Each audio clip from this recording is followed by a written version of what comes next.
presentation. The best in the world is right here, right now. Whether you like it or don't like it, pal, learn to love it. Ladies and gentlemen. All right, listen up. Now it's our time to step forward. It's time to bring the NWA back into the spotlight.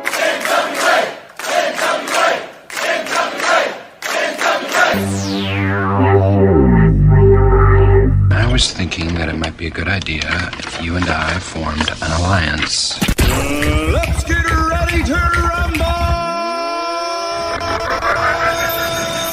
Attention, everyone. Welcome to the greatest wrestling program in the world. Ladies and gentlemen, can I please have your attention? Stop what you're doing and listen. It's the Alliance Guys podcast with your hosts Kevin, Frazier, DKM, and JCap. What is up, ladies and gentlemen? This is the Alliance Guys podcast, a presentation of Alliance-Wrestling.com, your number one source for news and information for the National Wrestling Alliance. My name is J-Cow, the king of ham sandwiches and the world's greatest J-Brone. And with me are two gentlemen who are not J-Brones, not at all. No. We have DKM and a fancy top hat. And of course, your former World's Junior Heavyweight Championship, Kevin Lee Frazier. Welcome to the show, fellas. How you doing? Outstanding. DK, how are you, brother? So just look at me. I'm obviously top of the class. Goodness. I was waiting for him to cut one of those promos like, I'm better than you've ever been. Before the show, guys, I was trying to talk about how excited I was about my new ball cap, my Rangers. DK says, yeah, well, my hat's better. And then he put the top hat on. I said, okay, topper. Story topper. You know that guy that's always got to top everything you say? That's right. That's DK right now. I just happen to, be the top. Actually, I disagree. I just think Jay topped us both with that T-shirt. Yeah! I had to pick that one up when I saw the Pope wearing it. Good God, a dream match. That is actually a dream match I would pay for. If they announced that match on the card and nothing else, I would put down my money for that. What do you guys think? I know we're getting off topic here. I know we're supposed to be talking about this great episode of Power, but what did you guys think of? What do you guys think of that idea of a match, that dream match? Go ahead, Devin. Well, unfortunately, he put us up for me, so I have no idea what he said. Well, he was asking what we thought about the dream match between Nick Aldis and the Pope.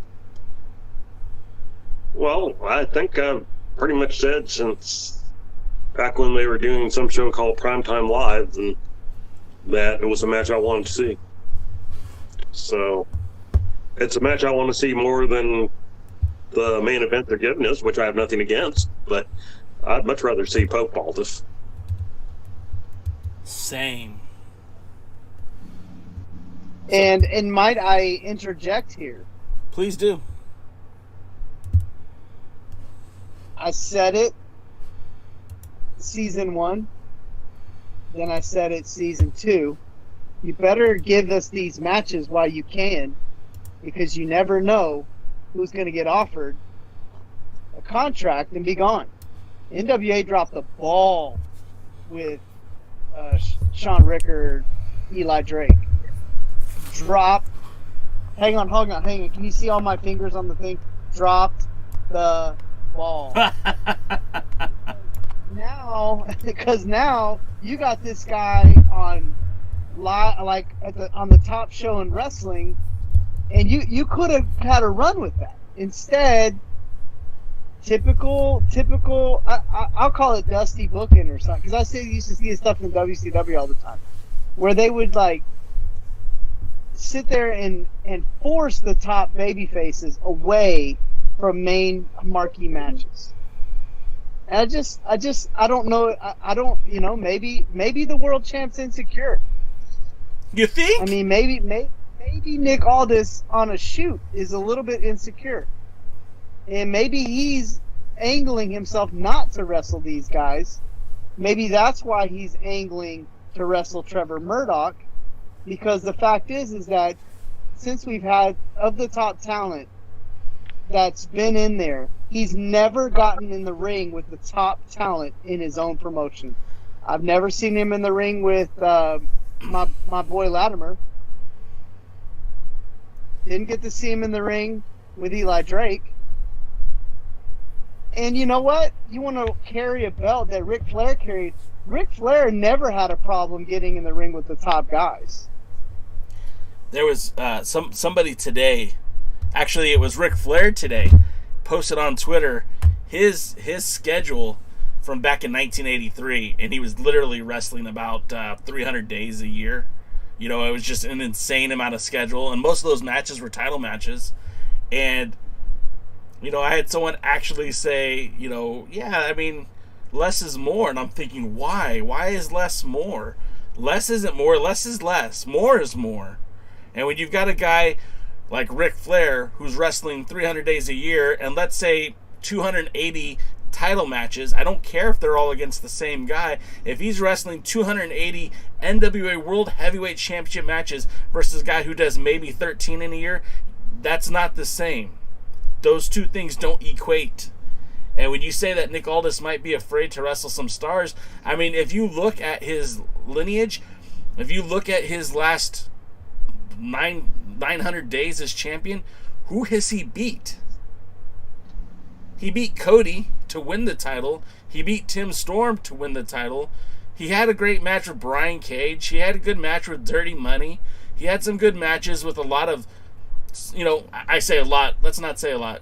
Jake Hager, okay, that's a good match. Jake Hager never wore the WWF World Championship or WWE World Championship. You know, as much as I like Bad Dude Tito. Hold on. Go ahead. No. He never wore the WWE Championship. He did hold the World Heavyweight title. You got me. Okay, you got me. You got me. I was going on my tirade, but nevertheless, you know, steel sharpens steel. Kevin, can you correct me on that? I mean, you've been in the ring. You've been in the ring with Daniel Bryan. You've been in the ring with some of the best wrestlers in the world. Doesn't that make you a better wrestler? So to me, and we'll talk about this later when we talk about Thunder Rosa and Kamille. To me, I felt like, and I still feel like, that if you want to be a great wrestler, you want to give the fans the best matches you can give them. That is what wrestling ultimately is about. You create a story, you create interest, and win or lose, draw or dusty finish, ultimately you want the people to get a good match, like a match that they like got invested in, that they oohed and awed and and like that they reacted and that they're going to remember. And you know, I'm just being honest, like I've seen enough matches from the NWA that there's some times where I've seen the booking be an issue, but I've also seen where the wrestlers had the opportunity, they were given the chance, and they somewhat just under-delivered. And to me, like you're talking about with Nick Aldis, I would want to be fighting the best guys. Because, newsflash, Eli Drake, chances of him actually winning the title were really slim. Probably to none. It's not the point. The point is I want to see the top two heavyweights in the company go toe-to-toe. I want to see him wrestle, and I want to see him wrestle more than once. And, again, I know Devin probably thinks, you know, you need to build more, and I'm not trying to knock on you, Devin. I don't disagree either. But I just think in a time where you only got so much airtime, you need to devote that airtime to matches that people will remember. Well, you got to have a little bit of both. I mean, one of the things we pointed out was that, you know, we looked at the end tag team. They've been featured twice. They've been featured twice in competitive matches. They lost both matches. One with a little bit of controversy, but when push comes to shove, they've lost. So, how much interest am I going to have in? Okay. Now, there's building a story, like building towards a pay-per-view match, which we're going to talk a little bit later more about with Murdoch. And, you know, I feel there was a blown opportunity to make Murdoch the type of challenger that you'd want to see your world champion go against in a big match. And then just defending the title as a course of you're the champion. You know, when Ric Flair came into Dallas, you know, he had the big matches on the big cards with the Von Erichs. But, you know, he'd come in, he'd defend against Terry Gordy, he'd defend against Chris Adams, Gino Hernandez. Harley Race came in, defending against Iceman King Parsons. You know, not everything has to be a big, beautiful build. Some of it's just a world title match. And I think we agree on that. Go ahead, sorry. Yeah, and so, but to me what they're missing is that there is a build for your big show and then your world title matches. They sort of did a build for this pay-per-view. Sort of. I don't know that they executed it right. And we're going to get to the card in just a minute, guys. Or excuse me, we're going to get to Power in just a minute. This was unscripted, just kind of happened organically, so we're just talking about it. You know, the build that they gave us for this match at when our shadows fall, you know, they could have taken many different routes to get us here, and that's something we were saying before the show started, is that just because I wanted it to happen a certain way, or just because DK wanted it to happen a certain way, it doesn't necessarily mean that's what's going to happen. And we don't necessarily hold that against the NWA as long as the story is compelling, as long as it's good. That Battle Royal had a feel-good moment, but it felt very forced, at least for me. And we're going to get to that in just a few minutes, but I do want to say what's up to everyone in the crowd there, in the gallery, our Rogues gallery. You guys definitely make this show so fun, so interesting. You could see Kevin, you could see DKM, and even myself. We're sitting there typing away because we want to connect with you guys. And so I want to give shout-outs to our regulars and some new faces. We got Chris Drummond's in the house. Lamb is in the house. Dr. Dave Scooby's here. I see Sean Mega's here. Chris Johnson, who hasn't been in and around for a while. I always like seeing Chris on the show, so I just want to say thank you. Woodland Goblin's here. I want to say thank you guys for being here, joining us on this Thursday night. I know there's 100 different things you could do and spend your time with, and the fact that you spend it with us, I greatly appreciate it. So, with that being said, you want to talk about the card? Can we talk about the show? Let's do it. Sure. Woodland Goblin just called DKM Slash. I just wanted to point that out real quick. No cigarette, no guitar solo, but he's got the hat. So I like this. The show starts off, and we see a new face that we haven't ever seen before, because, I mean, this is the only way that the TV title should be presented, right? This is the only way that the TV title, to me, should look. But the Pope brings out a very nice-looking NWA television title with a white leather belt, and I want to get you guys' opinions on that right away, because I know DKM is a belt collector. He's a belt guy. I want to go to you first, DK. The gold, the red on white leather. What were your thoughts? I've never been a fan of white leather. I'm just not. It kind of wears and gets dirty quickly and everything, so I'm not the biggest fan. Obviously, it should be on red, because that's the way it's supposed to be. Although, one of the reasons they didn't keep it on red and changed it to black one of the times they changed out the belts is because even the red gets worn down pretty quickly. Sure. So, I don't know. I understand the throwbacks that they've done with the other belts, but the other belts, at least they had freshly made by a quality belt maker. This is a good boot belt, I suppose. I wish they'd found a way to kind of do like they did with the national title, where they took an old design but kind of redid it, and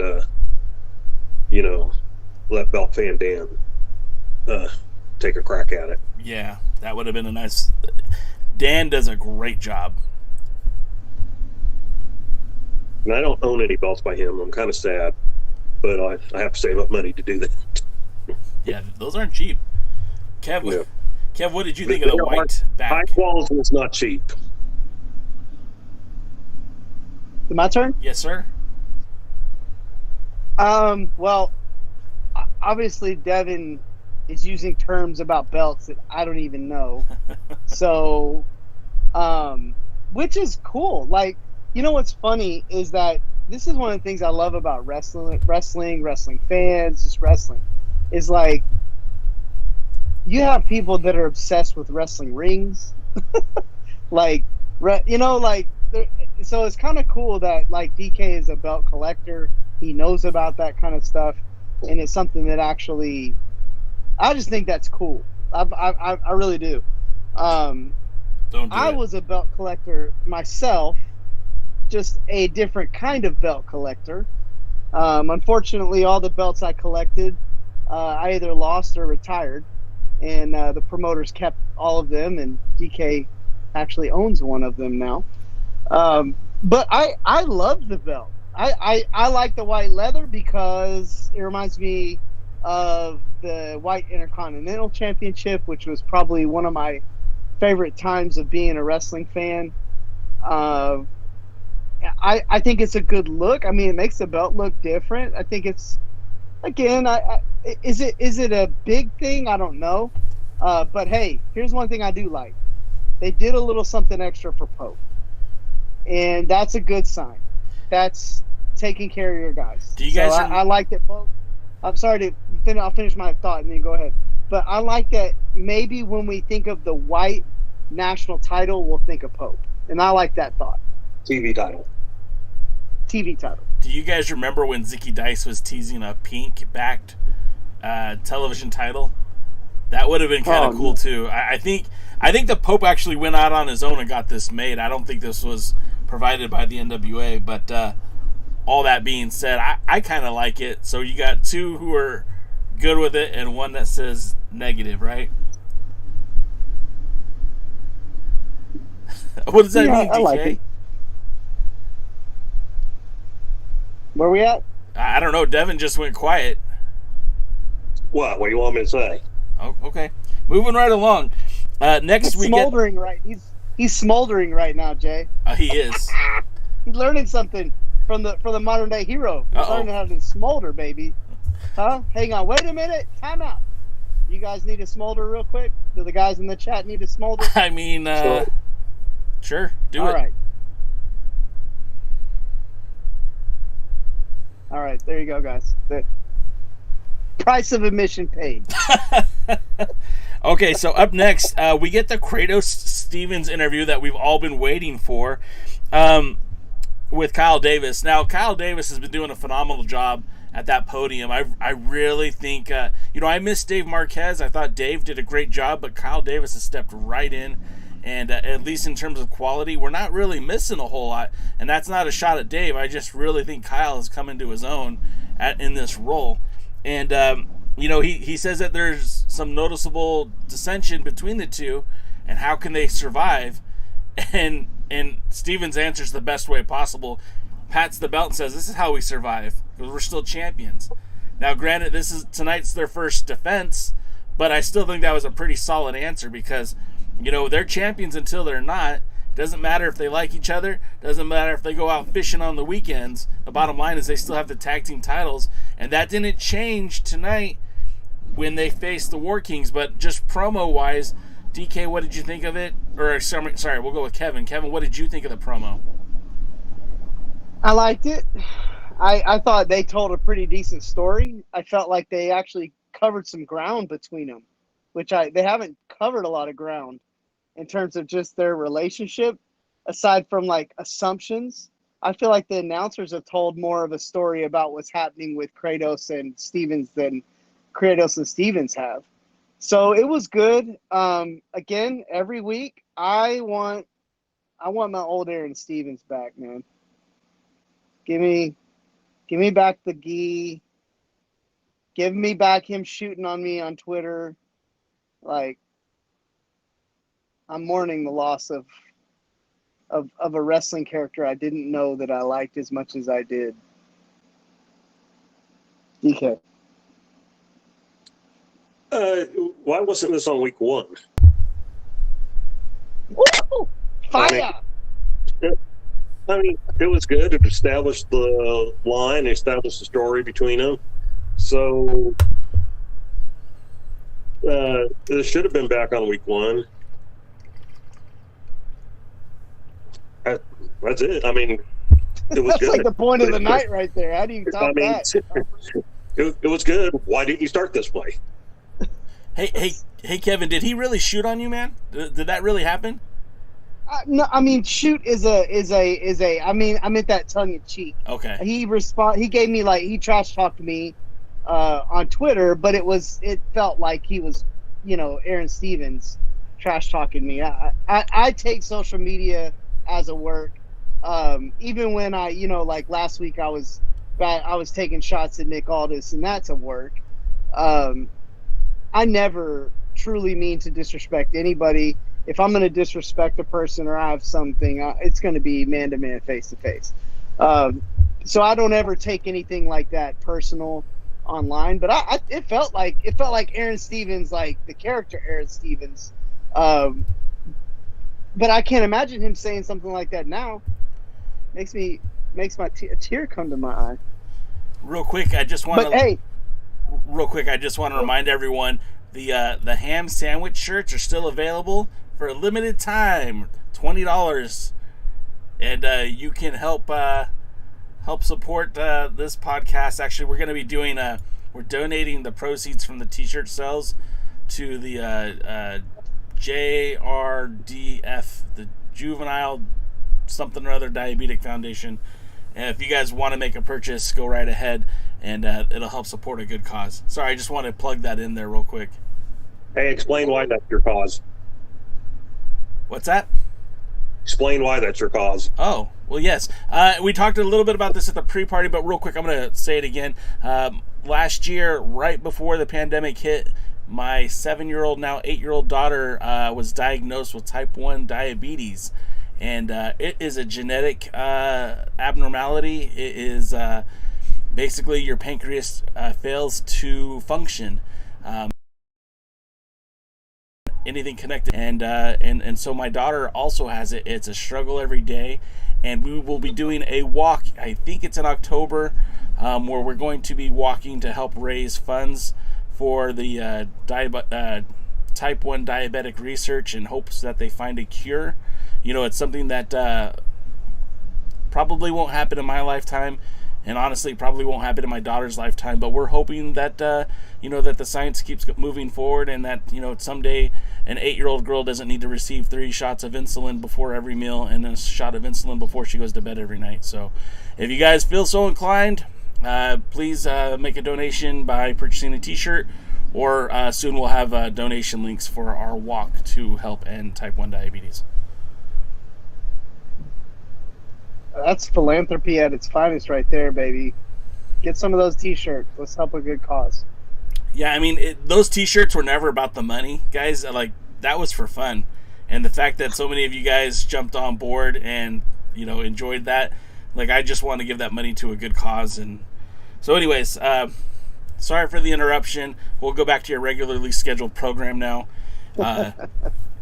So we were talking about this, the moment in time where this promo made so much sense. It should have happened on the very first episode, and I interrupted you, Kevin. So let's get back to that. No, I thought DK made a great point. Like, is the first time we've had them actually like develop their own storyline together. So yeah, it was a little bit of a head scratcher, but it wasn't bad. It's not something I want to harp on or anything. It's not something that made the show worse or better. I just miss my old Aaron Stevens. Yeah. Just take me back. And that brings us to the first match of the night, where War Kings, who won the qualifying match, the number one contender match against the End, Odinson and Pero, the week before, get their match. And this is the first time since October of 2020 that the tag team titles are on the line. So there's a lot of palpable tension in the air, if you will, because we're finally getting these titles being defended, and we finally get Kratos and Stevens in a tag team title match, which had been failed to happen, until their match with Marche, Rocket, and Fred Rosser the week before. So this was all good stuff. I mean, the match is one thing that I want to point out is Joe Galley said that the War Kings have been so dominant, and I'm thinking to myself, well, they actually have only won one match in the NWA since the Crockett Cup. So I don't know how dominant they are, but we did get a Haas fight between Kratos and Jack Stane, which I really like. I think Kevin will appreciate that too. Two big heavyweights going at it. And at one point, the Pope flubs and calls Kratos Jack Stane when he did that standing stall suplex. But we'll go. He also called him he called him the wrong name. The too. WWE tag team, the War Raiders or something like that. Yeah. War Machine. War Machines, that's right. So all in all, I thought it was a really good match for both teams. I mean, obviously didn't have the end results that I think most of us were hoping for. I could have done without the interference. But DK, I mean, I know you love tag team wrestling. What did you think about this match? What did you think about the finish? Oh, let's not bring up the finish yet. Okay. I really enjoyed the match. Big men doing big men things. Big men beating each other. I mean, that's wrestling there. Yeah. No, I mean, it was good. It was competitive. Jack Stane had the same spot where he fell and hit his head on the apron, but this time he stayed standing. Was able to get back into the ring. So I don't know why he was knocked out so hard the first time, but this time he handled it like they normally do.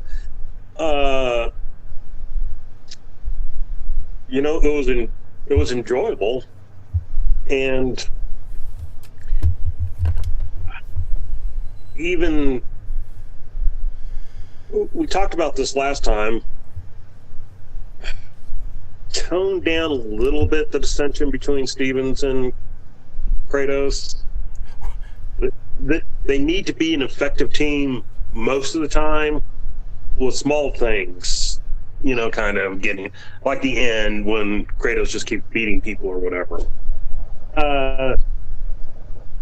Outside of that, yeah, I liked it. You can, all four men obviously have talent. That's the most impressed I've been with Kratos.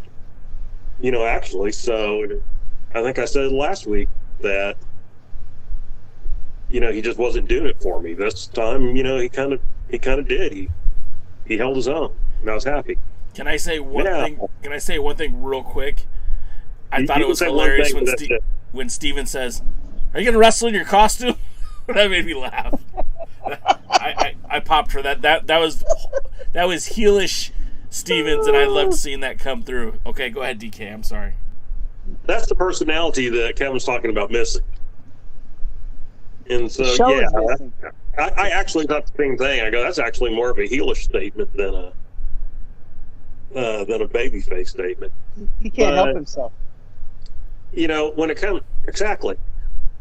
comes to the end of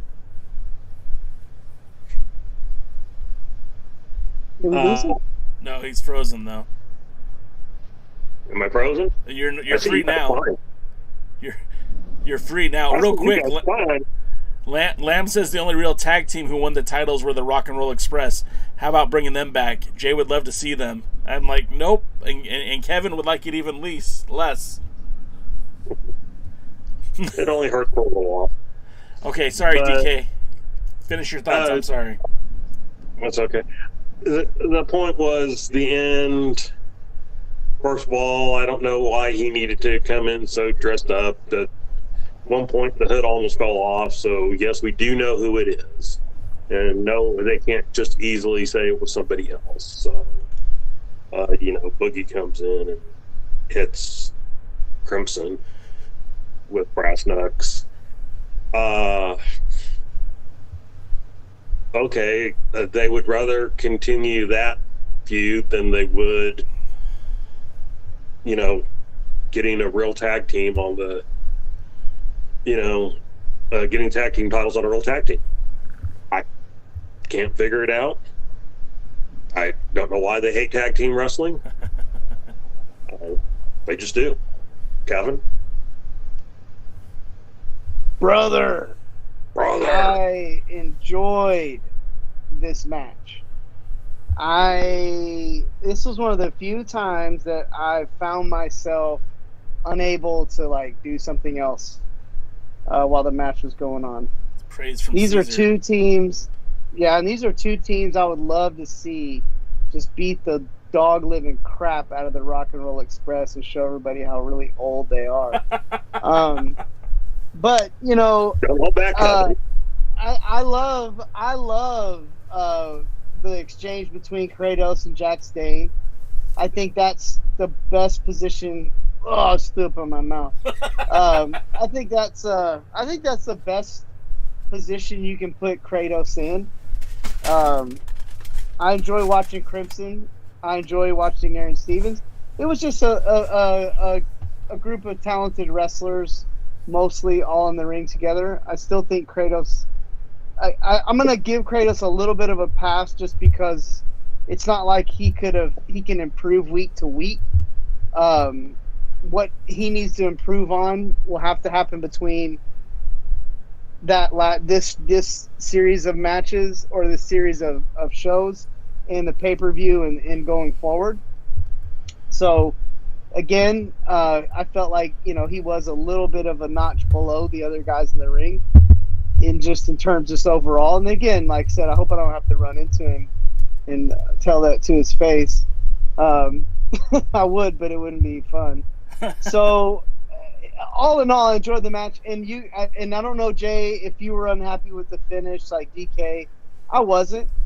I wasn't. It doesn't bother. The finish didn't bother me too much, just because they've already built something between Slice Boogie, Jack Stane, Crimson. Again, I've kind of moved a little more in favor of Slice Boogie. I give him a little bit of a pass just because some of the ways he's been used hasn't been that great. Again, I still kind of like I would say about Kratos. There's certain professional aspects of his game that need to be tuned up, but there's a lot there to potentially to be a really, really major player on the show. So I liked it. I liked the segment. I enjoyed it. I got to see some wrestling, and I got to see some hard hitting, and I'm always a big fan of that. I think the biggest problem I had with the match was the actual finish, but it didn't turn me off, if that makes sense. I don't want to sit here and nitpick booking, but I don't understand why you're having a feud between a tag team wrestler and a singles wrestler that really there's no benefit here. This match, this hostility between the three people here should have ended after that after Boogie won his no DQ match. There's no reason for him to keep going after them, with the exception that maybe he has a tag team partner in mind, maybe a fella from Hollywood by the name of Papa Esco, and maybe they plan on bringing the Bodega to the NWA, and that would be a feud that they could kick off with. If that's the plan, then I'm all aboard. But if that's not the plan, I don't really get why this is still continuing to happen. It just doesn't make sense. I mean, if you're looking at Jack Stane as a potential feud with Slice Boogie, it's like, well, Jack Stane's focus should be trying to get those tag team titles. So it just doesn't make sense to me. But other than that, I thought the match was really good. The best showing we've seen Kratos and Stevens have, and even though that they weren't on the same page, they still got the W, which is all that matters. Can I? Yeah, go ahead. Jay. Keep going. No. Well, I was just going to throw in there that actually one thing that Devin said that really did make a lot of sense too is that, you know, for the most part, they should just wrestle, like just wrestle and stuff. And then have like these little moments where you can tell there's dissension. I think that carries more weight, especially it matches up with the promo where Stevens is like, well, he's just a mercenary. And I think that he should care a whole lot less about the way Kratos acts because that's just what he is. And so then there actually would be a little bit of a dynamic in the relationship. So I agreed with Devin a little bit less of where you just have little things. That way we get more quality wrestling. Sorry, Jay. No, that's good. Are you guys ready with moving on? Well, the one thing I'll add is that my issue with the finish wasn't that somebody outside came and interfered. It's the continuation of the Boogie Dang Crimson thing, which I just assumed get behind us.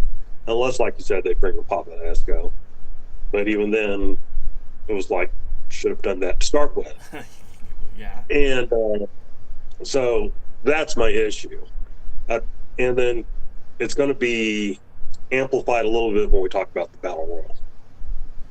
So then that brings us to the first commercial of the night, which for the first time, they actually, in a long time, they're advertising merchandise. And it's a blowout sale, 40% off. Time to buy, fellas. A lot of the merchandise that they're selling is from talent that is no longer with the company. I saw a few Eli Drake t-shirts, and I think I saw a James Storm shirt. But besides all that, if you're an NWA fan, now's the time to buy. Go to the merch store at NWA.com or whatever it is.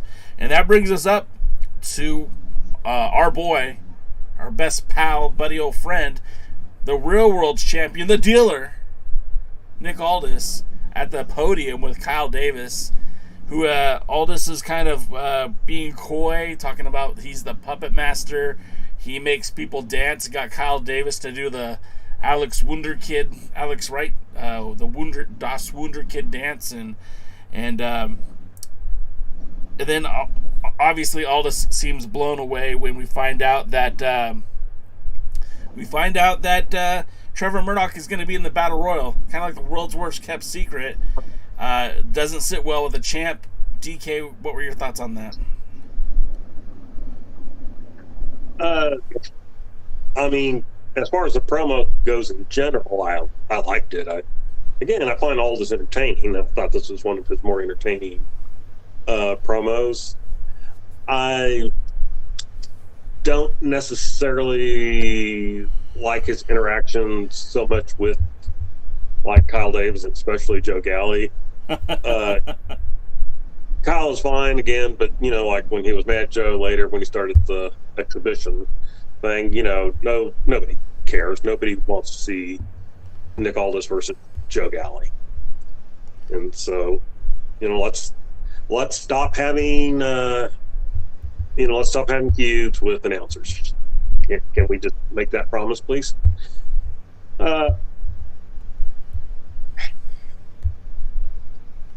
You know, Murdoch. I don't know why he acted like it was the worst thing in the world. You know, what's the thing brings out, it's almost like he's scared of him or something. Also, then he was surprised that Murdoch was going to be in there because it was only 28 days and he was supposed to be suspended for 30. So they brought him back 2 days early. Maybe that's why he was so surprised. Obviously, nobody else was surprised. I think we all called it when he was suspended. And we didn't even know about the Battle Royal. Yeah. But I think we all still knew. So, I don't know. I don't want to get bogged down. Overall, I really enjoyed the show. And,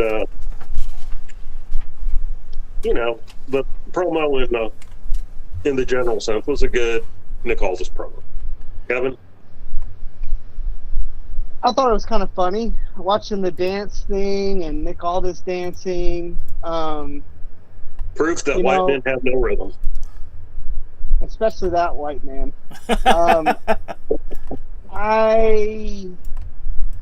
I'm kind of done with Nick Aldis, the puppet master, and all that. Devin, you said something about this early on in the season, in one of the earlier episodes, where you just said, I'm not a big fan of that. And the more it goes on, the less I like it, because I just think it's not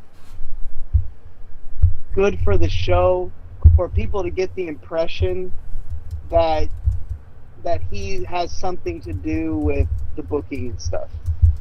I don't even know why we need that storyline in the story, if you catch my drift. Like, there's 100 things else we could be talking about.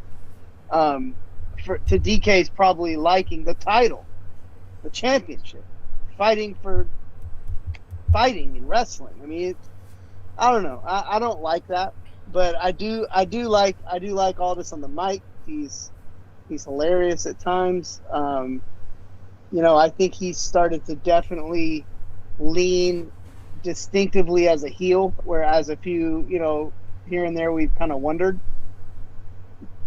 And I'm hoping to see a shakeup in Strictly Business. So that's all I got. I mean, it was okay. It wasn't bad.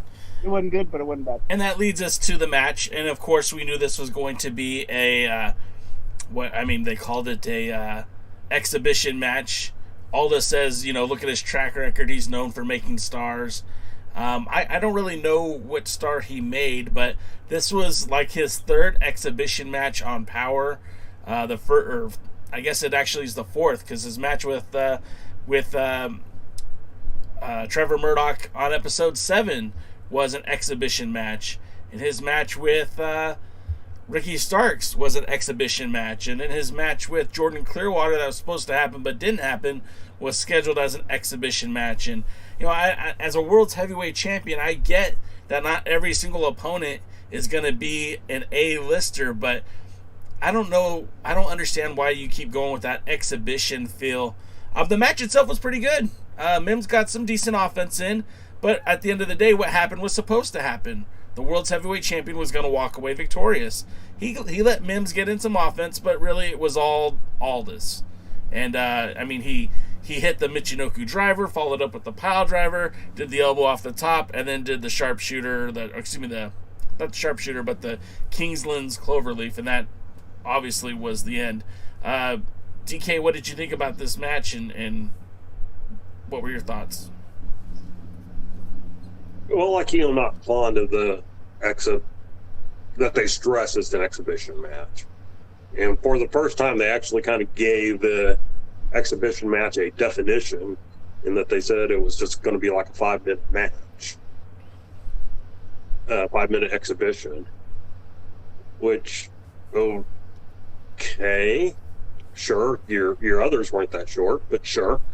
I don't like it. I don't like it. When you say it's an exhibition, here's a story for you guys. Here's some history. You're going to get a history lesson today.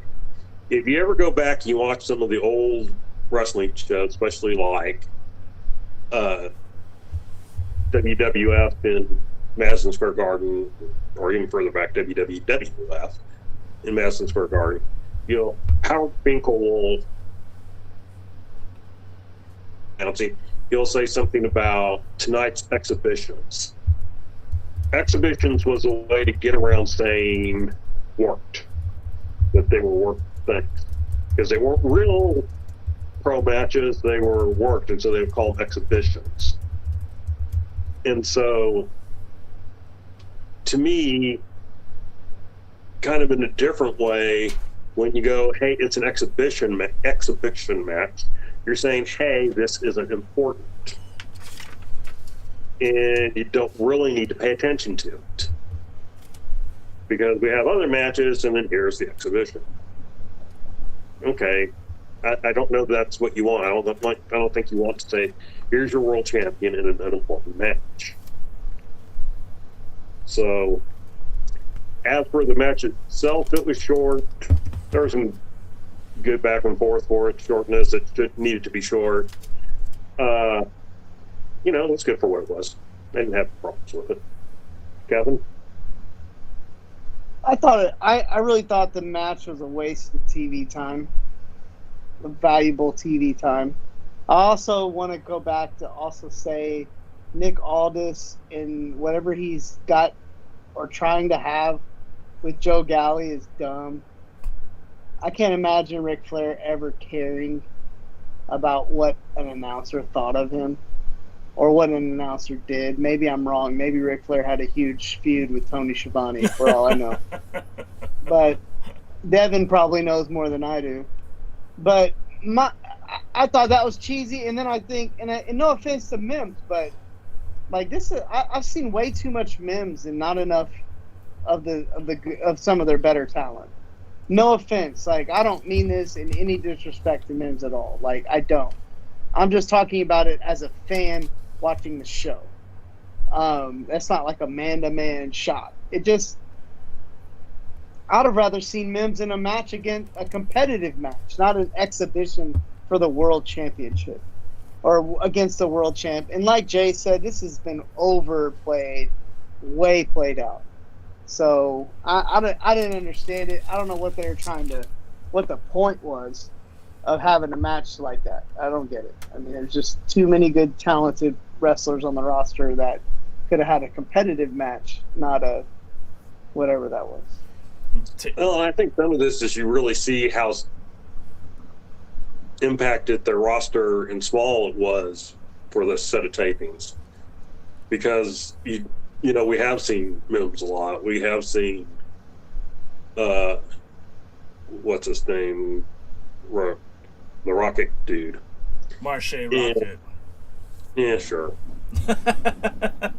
and for people who don't get it, when I pretend I don't know names, it's my way of saying that I don't really know how much people care about this particular thing that they're doing. And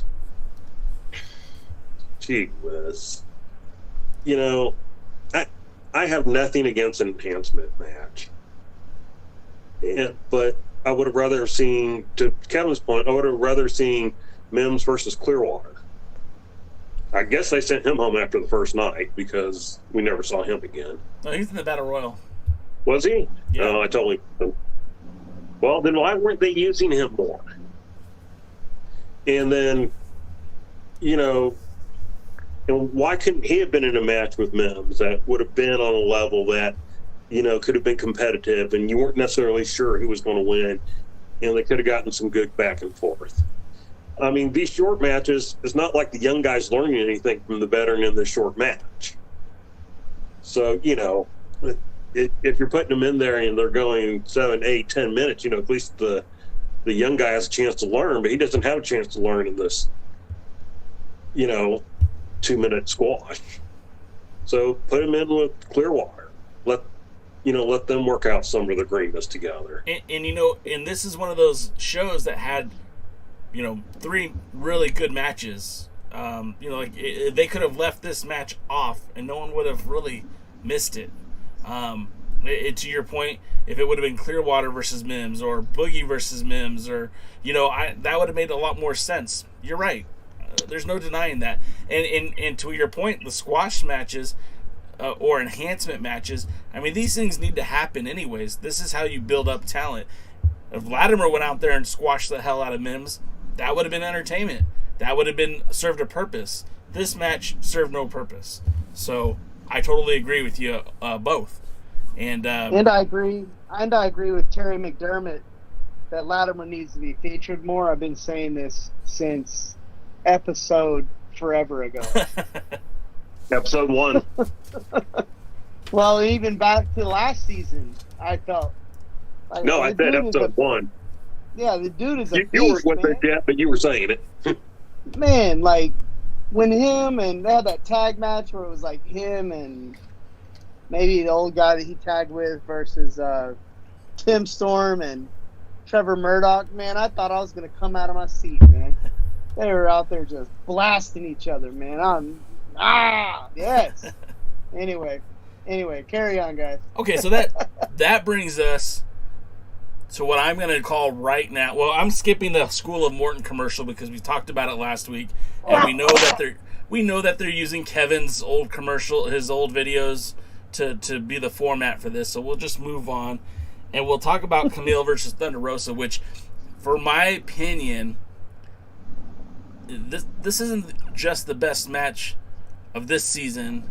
It's not just the best match of Power. This might be the best match the NWA's had since Billy Corgan purchased it. And I know that's saying a lot, but I really... How can you say Kamille, who to me is an up-and-coming superstar, right? She's a superstar. She literally... Kevin said it, I think, back on episode, 10. Oh, she's going to be a superstar. Watch. She's going to be somebody. Thunder Rosa is probably one of the best workers on the planet right now. And I really enjoyed this match. There was a little bit of silliness involved with the whole wardrobe malfunction. We all could have done without that. But this match legitimately went 20 minutes. You could see Thunder Rosa working some submission holds because she is an MMA fighter.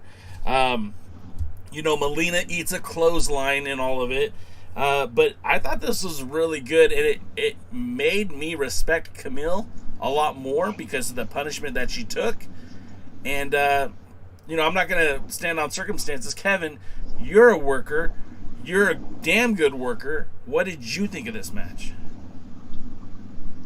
Well, I'm certainly not going to argue with you that it was probably one of the best matches that we've seen on the NWA, period.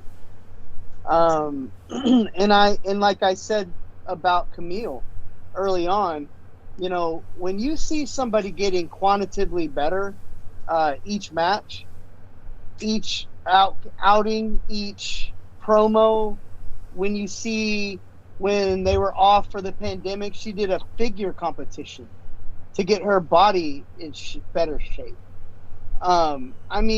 Sorry, but those are the things that champions are made of.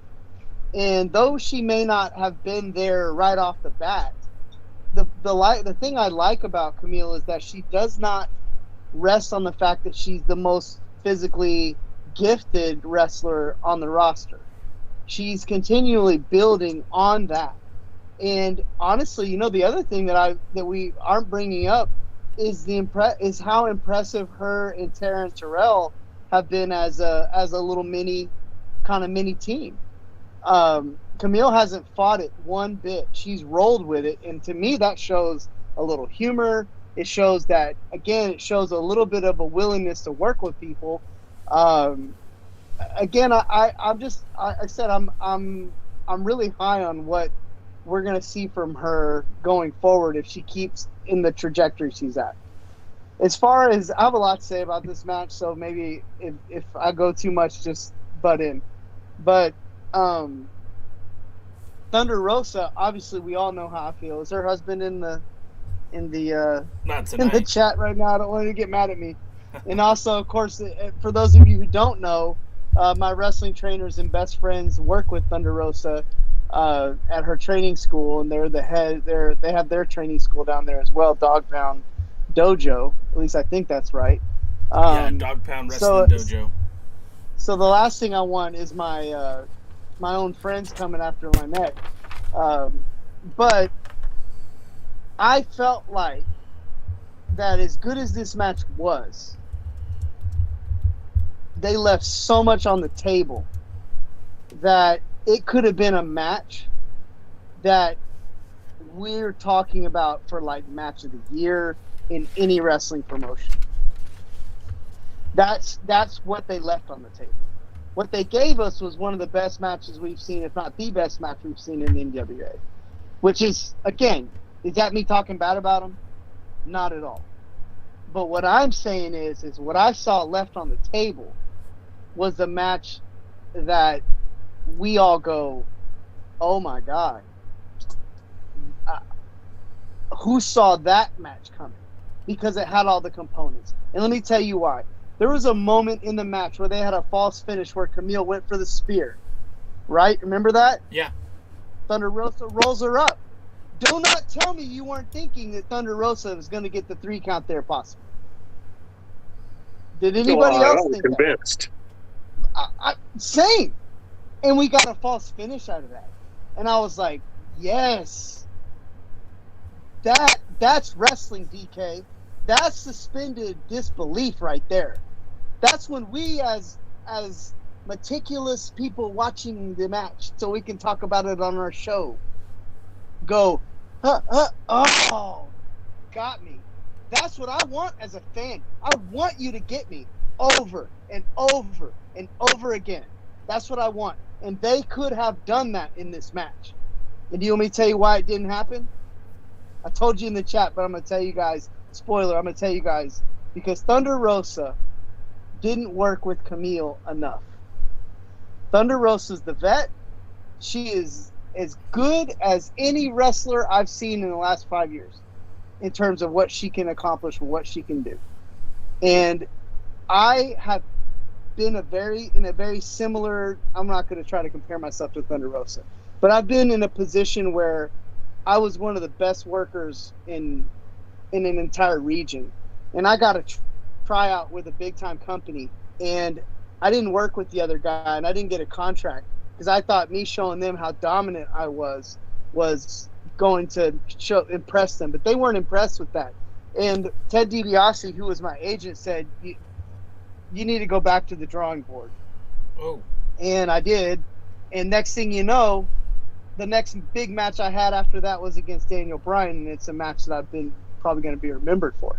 So I'm saying that early on in the match, when Thunder Rosa was smothering Kamille, I agree that it's the time for the shine. I get it. But I just think they could have chose a better approach for that period of the match. I felt like that it had Thunder Rosa led Kamille better, which again, that's the responsibility of being the best worker on the planet, Jay. That's the responsibility, DK, of being the best worker on the planet. Is you are the one responsible for making that match great, especially when we know that Kamille is a little bit of a green wrestler, but we all know she's got super talent. So, again, awesome match, but I felt like the moment we had with that false finish, we could have had 5 more of those, and we could have had a finish like that too. And had we had that, we're all talking about this as the match that might have saved the NWA, the match that might be putting the NWA on the map, on the level of other wrestling promotions. So, again, love the match, but man, they were so close. Real quick, I want to point out something that Kikuchi in the chat said. He said, why should they give it away for free? Pay for the match of the year on the pay-per-view. Does that change your thoughts at all, Kev? No, because sometimes you can't control that. Sometimes it's just there.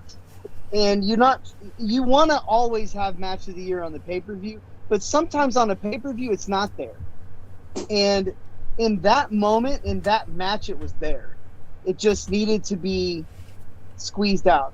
And again, remember, aren't we trying to sell a pay-per-view, Jay? Yeah. Maybe. Right. So a match of the year. Are they trying to sell it? Because I don't know that they are. But stop. Let me push Kevin out of the way because he's talked for a long time now. Go ahead. And so, here's the thing. I haven't had a chance to say this in a long time, but once again, Kevin is wrong. And let me give you my views. And obviously these boil down to views. Right.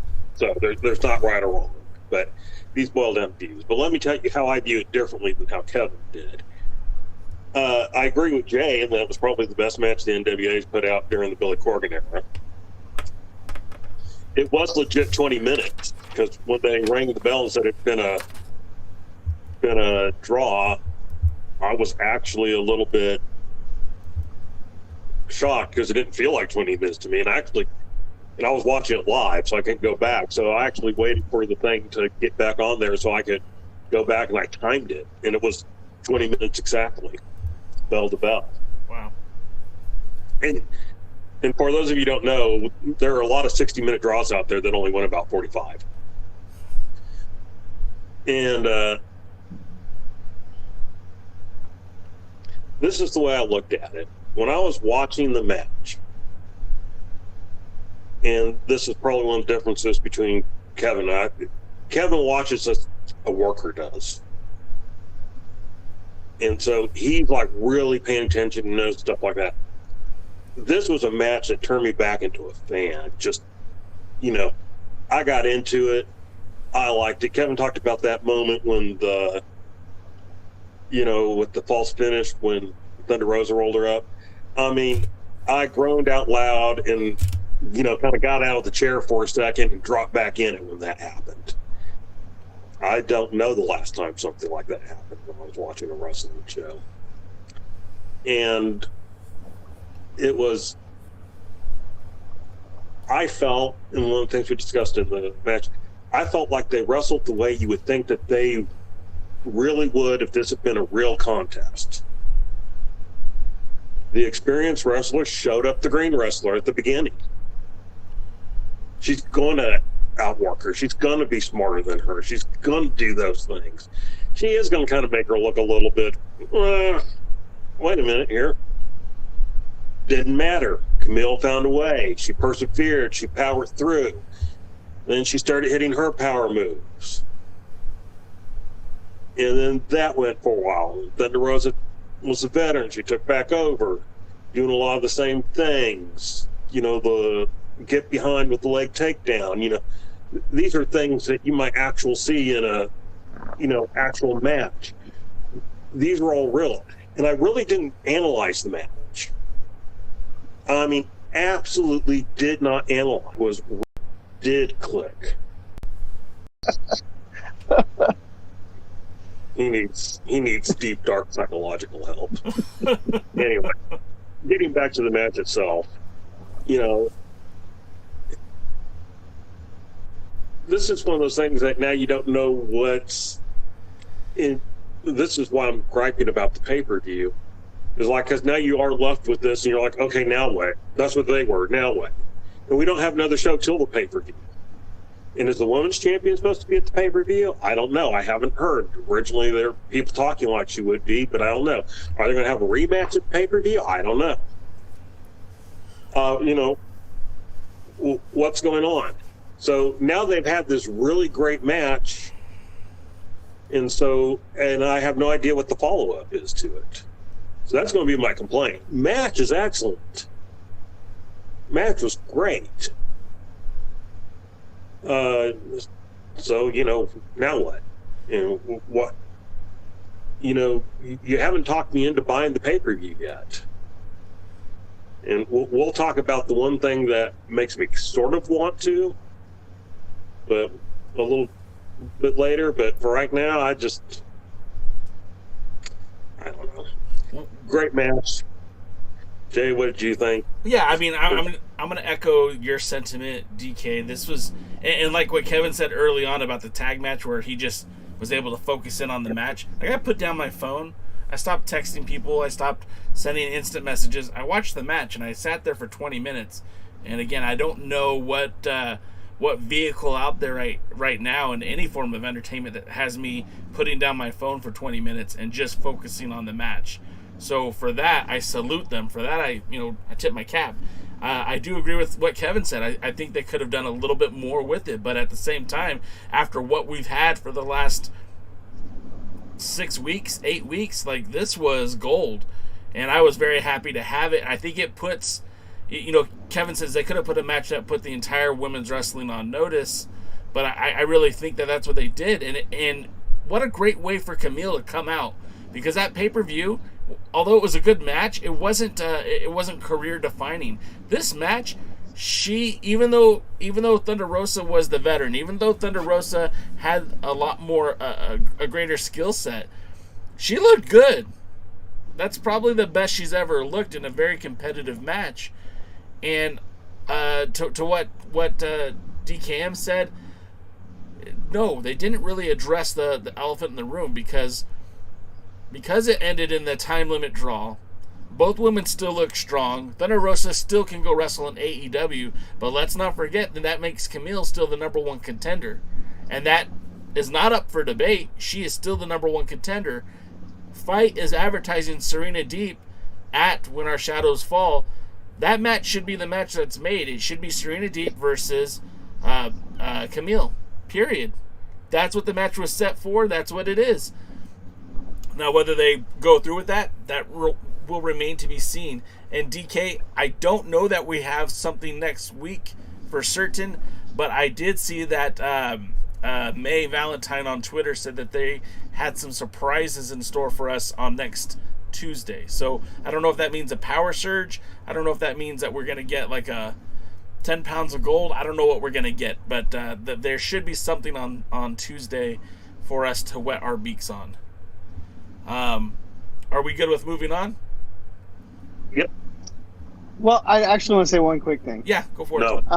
I do want to be very clear that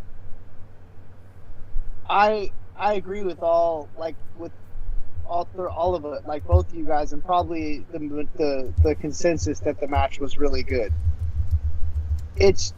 I just wanted to express that, like, this match had the potential to be something that you just go, man. Like, I was there that night. I remember when that happened. And I'm not saying it can't happen in the future, because the fact that they're that close says that what we've been saying all along, the talent is there. Just let them go out there and be what they are. Yeah, see, to me, the match was already there. I mean, I guess that's where we're differing. You're saying it could have been more. To me, I'm saying it was everything it needed to be. And that brings us to the main event. And a boy like me from Southern California, where battle royals have dominated the wrestling scene for pretty much its entirety. Some people might even say that the battle royal originated in the Grand Olympic Auditorium. I don't know if that's true or not, but the battle royals have always been significant out here in Southern California. Even to this day, we have Championship Wrestling from Hollywood doing the Red Carpet Rumble. My friend Kevin was in a few of those over the years. So the battle royals, I love battle royals. I know what I get what our world's heavyweight champion says, that the challenger shouldn't be decided in a battle royal. I think there's no better way to freshen up a stale environment, freshen up new challenges than with a battle royal. So I was excited for this, although I think it was a foregone conclusion. I think we all knew what was going to happen. However, the NWA, as it is, always invents new things to keep us on our feet. The fact that this battle royal, it didn't matter what part of your foot touched the outside of the ring. Once even your foot touched the outside of the ring, you were considered eliminated. You didn't have to go over the top rope, which made things a heck of a lot easier than trying to eliminate a guy like Tyrus, who's such a big behemoth that you're probably never going to get him off his feet if he doesn't want to. And I kind of dug it. And if you guys don't mind, I'm going to kind of go through it just a little bit because I love Battle Royal so much. I took notes. In a 14-man Battle Royal elimination that actually turned out to be 16 men, in order of elimination, we had Sal Rinauro being eliminated by Tyrus. We had Paro eliminating his tag team partner, Odinson. We had Jack Stain eliminating Paro. We had Marche Rocket eliminating Jeremiah Plunkett. We had Tom Latimer eliminating Mims. Latimer also eliminated Marche Rocket. Crimson eliminated Fred Rosser. Tyrus eliminated Jordan Clearwater. Jack Stain accidentally eliminated Crimson. Trevor Murdoch eliminated Jack Stain. Trevor Murdoch then eliminated Slice Boogie. Latimer eliminated Matt Cross. The combined efforts of Latimer, Adonis, and even the Pope eliminated Tyrus. Adonis eliminated Latimer, and Murdoch eliminated Adonis, giving us Trevor Murdoch with the most eliminations at 3. Tom Latimer in second place with 2.5. And then Tyrus and Jack Stain both having 2 eliminations. I love Battle Royals. This was a foregone conclusion. We knew it was going to happen. The rules didn't really take me out of my element, although I didn't like them. But it was still fun. I still enjoyed it. DCam, what were your thoughts on the Battle Royal? You know, I got 2 things to say. First thing is, if you combine the time of the Battle Royal, Aldis and Mims, and the World Tag Team title match, they were around 16 minutes. So they were actually combined shorter than the ladies' match. So says a lot for the ladies, says bad things about the Battle Royal. And I didn't like it.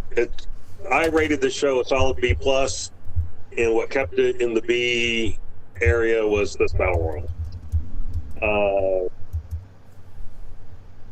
Don't lie to me. Don't tell me, oh, this is under NWA rules.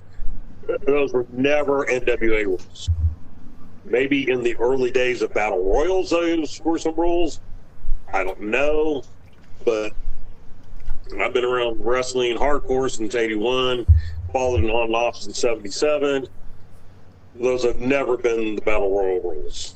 That they don't have to go over the some of them, you can pin them. Some of them, you can submit them in the ring. But never, any way they go out, any small part of a foot touches, they're out. Never been the case, so don't lie to me. Okay? So that's the first part.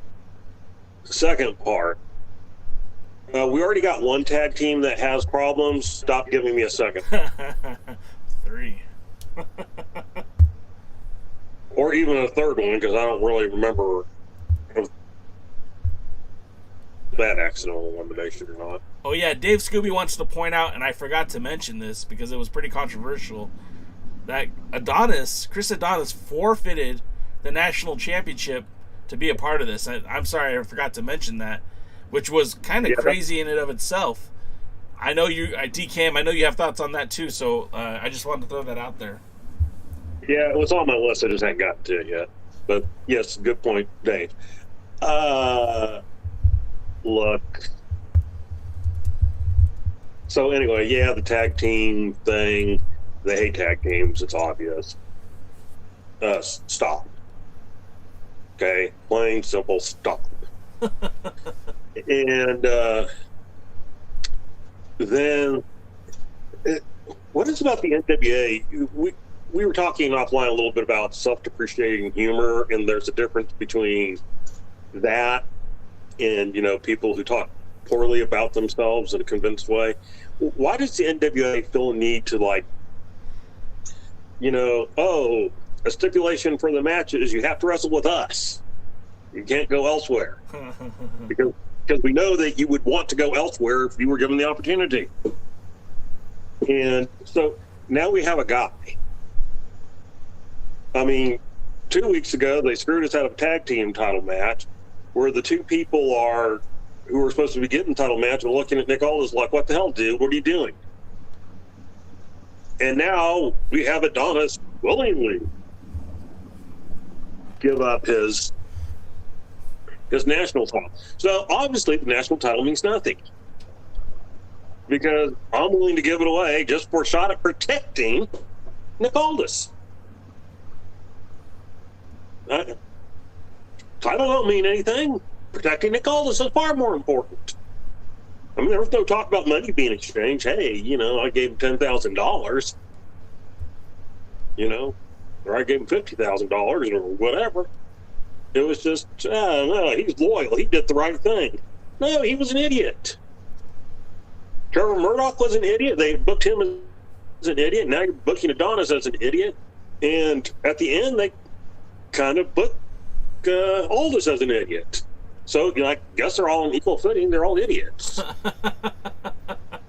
Strictly idiots. And yeah. So now the question is... and just to help you out there, DK, I mean, and you haven't had Latimer speak up one time to demand what he really deserves, so maybe they're making him look like an idiot too. Well, Kamille has been more open about her and Latimer should be on their own and be a power couple and blah, stuff like that. And,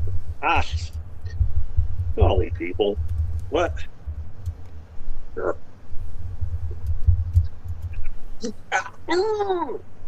So, yeah. I didn't enjoy it. I mean, when they got down to the three who were left in it, I knew exactly what was going to happen. I even knew which one was going to accidentally knock the other one out. And so we all knew who was going to win before the Battle Royal was announced. We all, once Adonis came out, we all knew who the final three were going to be. And when we saw the final three, we all knew how it was going to end.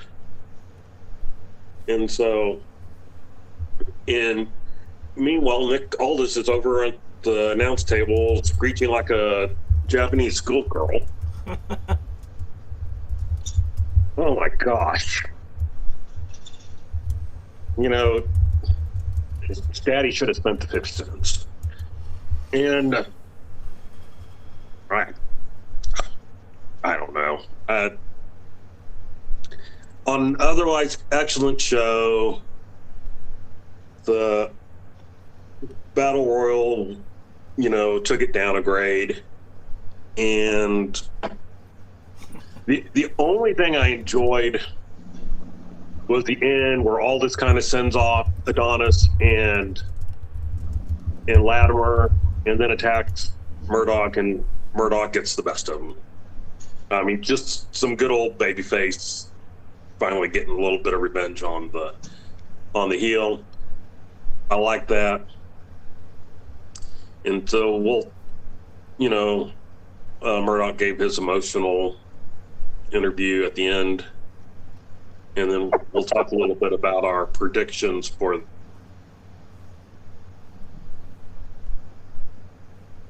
Kevin, did you love it? Was it your favorite? So spoiler alert. Anybody know why they probably had it where you don't have to go over the top rope to get eliminated? I figure it was so Pope could come out and pull what's his name out. Nope. Why? No, Jay? No, I'm clueless. Because Tyrus can't go over the top rope. Yeah. Yeah, that makes sense. Yeah, that's why they made that rule specifically because Tyrus can't go over the top rope. He breaks something.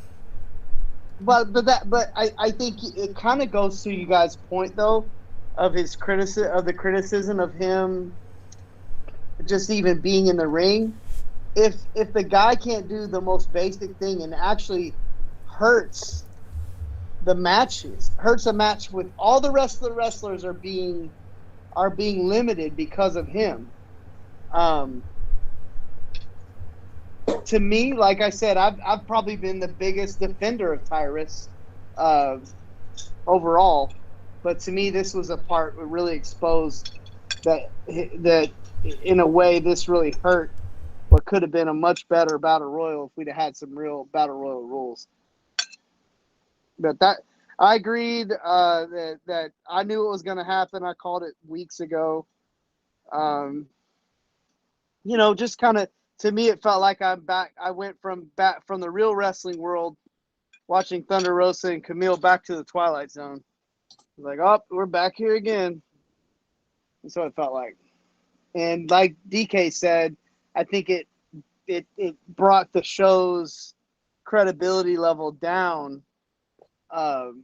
Brought it back down to, you know, where it usually is. So I don't mean to be too negative because I really enjoyed this show, but I thought the Battle Royal was. I went from watching the TV to like, okay, let's fast forward. Is what I think's gonna happen happening? Yep. Okay. Cool. Next, we'll see at the pay-per-view. That's all I got.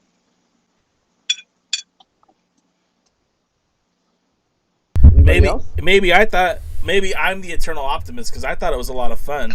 I thought that was an interesting way to do it. I mean, look, the results are what the results are. But I mean, you got to see Latimer in there beating up people. You got to see Adonis in there beating up people. You got to see, Jax. Man, looking Jax and Tyrus. I know again that's the two big heavyweights. I'm surprised that didn't get to you a little bit, Kevin. I'm surprised you weren't more excited about that. But we all knew it was going to happen. And that's, I mean, I think that's the most telling point of the whole show is, you know, how ballsy would it have been if they would have put the belt, you know, put that match with Tyrus or made that match with Latimer, or surprise everyone and make it be Matt Cross. They had so many different options they could have went with. And I'm not saying that Trevor Murdoch is the wrong option. I'm just saying that was telegraphed. We all saw it coming. And to DK's point, I didn't like to see, tag team partners eliminating tag team partners. I mean, they look like buffoons. Mm-hmm. And Jack Stane deserves better than looking like a buffoon. It happened 3 times. Yeah. And so not only do they look like buffoons, but it's a recycled formula that they did in the same match 3 times.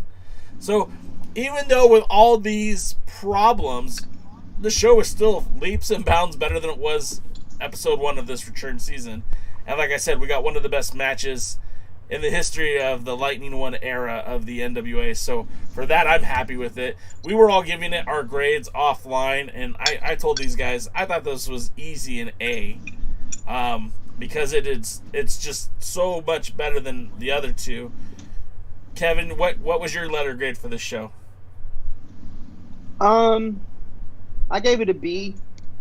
If I compared it to itself in a vacuum, like for the NWA Power era, it was an A. But for like just an overall wrestling show, if I were to compare it to like contemporary wrestling shows, it was definitely a B, which is a compliment. I mean, I don't mean that as a knock, just it's a compliment, because they've had some bad shows on this season. And I really felt like this was the first one. These last 2 shows were actually somewhat wrestling shows, but again, I gave it a B, because I'm just being real that they've got to, if they want to be considered in the top echelon, they have to know when to take themselves seriously and when to not take themselves so seriously. Hey, Kevin, Kukushi has a question for you in there. Yeah, I see that. I'm going to answer it on here instead of type it. He said, "Hey, Modern Day Hero, have you ever worked a promotion that had a good undercard, but the top of the card is a bunch of fat, talentless beep who are the promoter and his boys?" Actually, Kukushi, that was about 3/4 of my matches on the independent scene. I made my way upstaging those matches, having the best match on the show and not getting put in the main event, coming to the back and the main event being mad at me that, "Oh, brother, you didn't leave anything out there." And I'm like, y'all weren't going to go out there and do nothing anyway. So, whatever, man. I have a story to go with that. It happens a lot on the independents, and I'm sure DK and Jay can actually attest to that, because they've been to plenty of independent shows, and they've probably seen that exact same thing happen. I got a story to go. You froze, DK. Kevin faced Mayor. You're freezing. Hello. Am I back yet? Yeah, you're good. Go. Okay. And on the same show that Kevin and Cahagas wrestled for the junior heavyweight national title thing, the main event was Tim Storm, actually, and I believe it was Mike Fox, who was well known here in Texas. Was it not Mike, or was it somebody else? No, I'm shaking my head, because I remember when we weren't the main event, and I'm like, you guys, what in the hell? Excuse my language. Did you hear what the fans were saying after when those 2 came out? No, I didn't. Tell me, DK, because I was probably taking a shower or something. The fans were telling the 2 of them, just do a quick roll up, because you can't follow that. Oh yeah, brother. Story of my career. They did put on like a 5-minute match. That was okay. Cahagas came back out and interfered because he had a storyline with Tim Storm. But it was just, I just remember the group was actually next to me, but it was being yelled from all across the place. Roll up, just do a roll up. You can't compete. You can't follow that. You know what's funny, DK? Texas was the only place typically, that I wasn't the main event as world champion. Every other place I went, when we wrestled, like anytime I wrestled Chase Owens, it was, I mean, marquee, built up, huge. But every other place I went, in general, I was the main event. Big props to Dave Marquez, because when I was out there as champion, like, they made a big deal out of me being champion. But the funniest thing ever, in Texas, I would wrestle at NWA Houston, and the Texas champ would be the main event, and I'm over there wrestling semi-main. And I'm like, they're like, oh, brother, you got 12 minutes. I said, I'm the freaking world champ. I'm going out there for 30. Stop me. And I'm about to blow the roof off this place, and if y'all don't like it, sorry. But anyway. Not sorry. It's not sorry. Anyway, carry on, guys. No, I was just that was confusing. Jay, did you have anything else to say about the Battle Royal or the after effects? I really did like the impassioned speech by Trevor Murdoch. I just drew a blank on the name. I could not come up with it. I really enjoyed the impassioned speech by Trevor Murdoch. I felt like it resonated. This is a story that, although, I mean, they've been talking about somebody who deserves the title and somebody who doesn't deserve the title, and, the good guy versus the bad guy. At the end of the day, these are two guys that sat under the same tree, the same learning tree of Harley Race. One of them was a student who literally broke in the business on the back of Harley Race. The other guy was someone that Harley Race not only endorsed, I don't get that terminology, but he had also participated in some seminars and things that Harley Race did. So for that moment where he said, gosh, I wish Harley was here, like, that was pretty cool.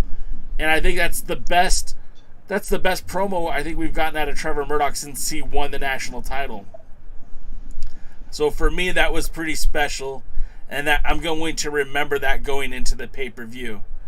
I think the fact that Aldis sent his two boys to take off, he literally said, "Get out of my sight," and then went to attack Trevor Murdoch, I thought was silly, because you should have got the two guys who just messed up go redeem themselves by beating the crap out of your opponent at When Shadows Fall. But nevertheless, it was a good feel-good moment to end the show. Aldis laid out flat in the ring. Trevor talked about Harley Race. It was a feel-good moment. It gets you set up for the pay-per-view. So I'm good with that. I was good with that. There's still no card for the pay-per-view. We can't even give you predictions because there's no card yet for the pay-per-view. We know that there's... What's that, DK? We have one match. We've got one match. And, I mean, if I'm reading the tea leaves, which no one's giving me any of this information, but I would assume that you're going to have a women's championship match, and I don't think it's going to be a triple threat. I think it's going to be Kamille versus Serena Deeb. And that's it. That's all we know so far. We don't even know that. That's just an estimation. It's a guess. So we don't really, we can't really give you our picks. But we can give you our predictions of what matches we think are going to happen. Let's hear it, Kev. You go first. I think we're going to see Pope and Tyrus again. Yep. I think we're going to see. I think I'm leaning towards a triple threat because I'm not going to count on NWA to do the thing that's smart. I'm going to let them count on the thing to do the thing that sounds cool. Anyways, in wrestling, if you start an idea with "it would be cool if blank," it's usually not a cool idea or a good idea. It would be better if you said something like "it would make sense if," or "it would be good for the show or the fans if," not "it would be cool if." I think those two. I think the tag. So this team, the Warrior King, and the End fights Aaron Stevens and an old boy. And then let's see. What do we have? The national title. They probably do the same thing they did with the TV title. Have like a one-night tournament for to crown the champion. There you go. There's my predictions. DK, Not bad predictions, though. Team titles will be defended in a 4 corners match, but all the teams have to have issues. So that was, let's see, the World Tag Team Champions, Adonis and Latimer, Dane and Crimson, and we'll throw in Paro and Odison, even though they didn't make a big deal out of it. There was at least team elimination, and the winning team has to split up, and that's within the realm of logic for the NWA. And so let me see, what else can we have? I do agree with I agree with the title match with Tyrus in that it would make sense, but I almost wonder if they're saving Tyrus for title defense number 7, because then that would be the big thing. Would Pope be able to go on and challenge Aldis, trade in the title and challenge Aldis, or would there be, will Tyrus be the roadblock that he can't get past? So one of those two things. Any other? For the National Heavyweight Championship, Matt Cross versus Mims. And for the World Heavyweight Championship, Trevor Murdoch wins, but we find out the next day that Aldis had been disqualified, and so they give the title back to Aldis so they can set up the all joking aside, the only interest I have in this pay-per-view, which is extremely little, like I have not bought it, the only interest that I have in this pay-per-view is because the cat's already out of the bag, and I think this was done on purpose. I think they did this specifically so people might think this way. Is they have already, before the Battle Royal, they had already announced that there's a match between Aldis and Murdoch in July, and I forget the promotion. The promotion's not allowed to tape it, so I don't know if the NWA will tape it or not. And so there is a possibility of a hot shot.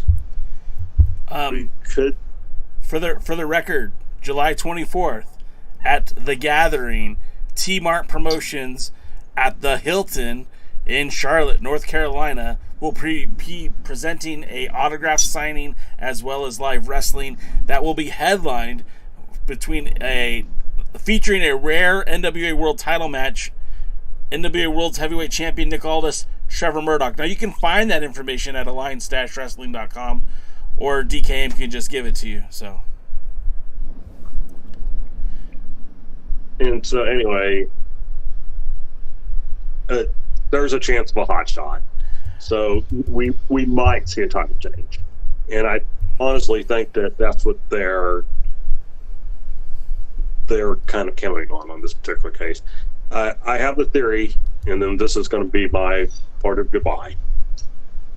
I have the theory that part of the reason that there has been no build-up to the pay-per-view outside the world title match is because at the time they were filming this was literally the night of and the next couple of days after the last pay-per-view, they had no clue what they were going to have for the next pay-per-view. So that's a good point. That's a good point, Devin, because some of the people they thought might be available might not be available. And I think I take it a step further in that by not announcing any matches, it gives them a lot of flexibility for the talent that just recently had been released. I don't know how it measures up. I don't know when those 90-day compete clauses come up, but I think a lot of those talents that were just recently released from the WWE, I think that 90 days is just around the corner. So you could see some new faces. I don't know. I like. They're not available until July. All right, well, there goes that. But I do like DKM's point about the hot shot. I actually think that would be an amazing thing for them to do, even if it's just temporary. Putting the belt on someone other than Nick Aldis, I think, for just even momentarily, shows that there's there could be a weakness, and that could be exploited, and that someone else could wear that title and not necessarily hurt the NWA. And I think at this point in time, Nick Aldis has very little to prove as World's Heavyweight Champion.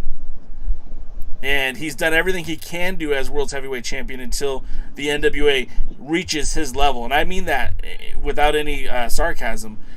He's done everything he can do to carry this brand forward. They need to give someone else an opportunity to get that rub and make another a strong, credible person within the NWA. Trevor Murdoch might be the best guy in the world to do that because of his lineage, because he's what he's already done in the NWA.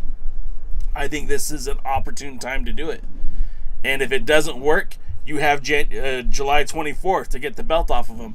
And if it does work, then you could have a series of matches, and maybe the next pay-per-view will be Trevor Murdoch versus Nick Aldis, with the different caveat with Aldis being the challenger. But I think that's going to wrap it up for us, guys. I think we covered the card pretty well. I think we talked about the pay-per-view. So Kevin, if people are out there watching you and wondering, about all these great junior heavyweight title matches, where can they find those matches at, Kev? Where can they follow you? If you want to see me wrestle, you can go to YouTube and just search Kevin Douglas Wrestling. See tons of stuff. I also have a channel on there that has a big majority of my matches all collected in yearly playlists and categories, so you can kind of figure out what you want to watch. And that's Kevin Douglas 247, all one thing.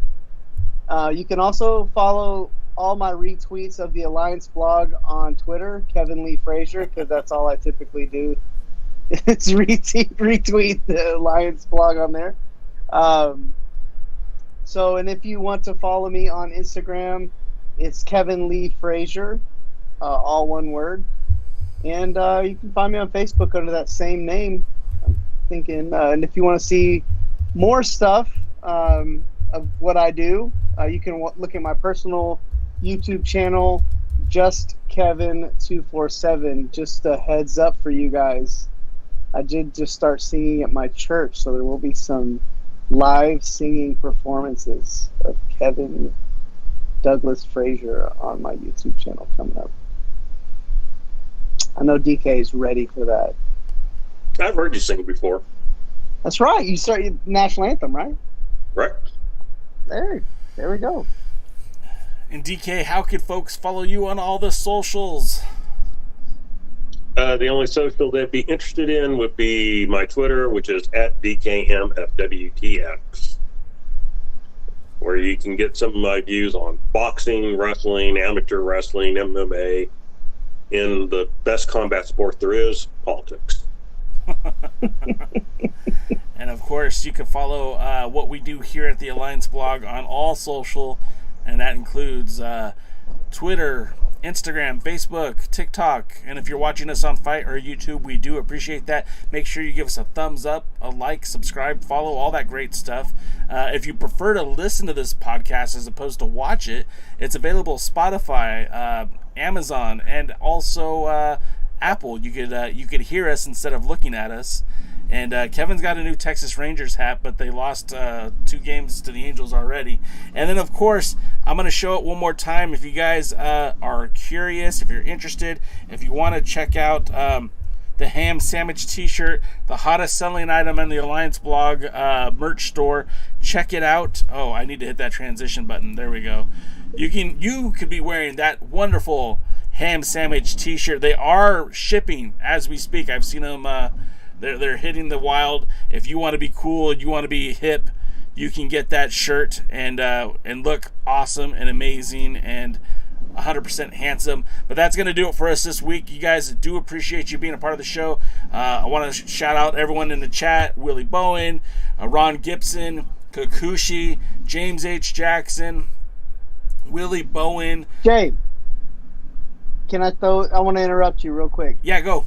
Also, guys, hit the like and subscribe and tell your friends about us. That's what you're supposed to do on YouTube videos and stuff. So I thought I'd yell do that flames. Some of them ain't got no. We are definitely creating Oh, snap. James H. Jackson, thank you, sir. That is awesome. He just picked up his ham sandwich t-shirt, and you can get one too by following the link in the comments. Again, thank you so much, guys. This is a community. We're all about the NWA and friendship and it just having a good time. So thank you guys for being a part of my Thursdays, being a part of these guys' Thursdays, these guys. And until next time, we'll be back Thursday, regardless of whether the NWA puts a show on Tuesday or not. We'll be here. We'll be talking something. And you could join us. That's 8 p.m. Eastern, 5 o'clock Pacific here on YouTube or on Twitch. And until next time, Kevin, DKM, and myself say thank you, and we'll see you at the matches.